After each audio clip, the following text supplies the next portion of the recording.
એક મિનિટ, એક બાળકીના બંને હાથમાં એક નારંગી હતી. એની મમ્મીએ લાડભર્યા અવાજે બાળકીને કહ્યું, બેટા તારી પાસે 2 નારંગી છે, એમાંથી એક મમ્મીને આપીશ?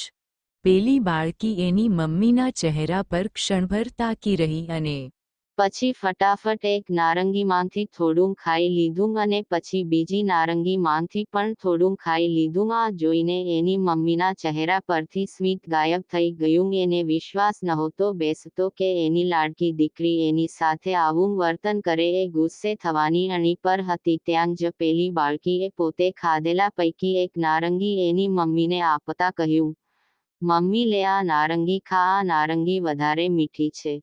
પોતાની નાનકડી દીકરીની સમજણ જોઈને એનો ગુસ્સો તો પળભરમાં ઓગળી ગયો અને ભાવવિભોર બની ગઈ. આ વાતનો સાર માત્ર એટલો જ છે કે આપણે વડીલ હોય કે ગમે તેવા અનુભવી, જ્ઞાની હોય કે ગમે તેટલા હોશિયાર, કોઈના વિશે કોઈ નિર્ણય કે ફેસલો આપતા પહેલા એક ક્ષણ થોભી જાઓ. સામી વ્યક્તિને ખુલાસા કરવાની, પોતાનો પક્ષ રજૂ કરવાની તક આપો. આપણે જે જોયું હોય કે સાંભળ્યું હોય એવું વાસ્તવમાં ના પણ હોય. બીજાની વાતનું તારણ કાઢવા ઉતાવળા ના થવું.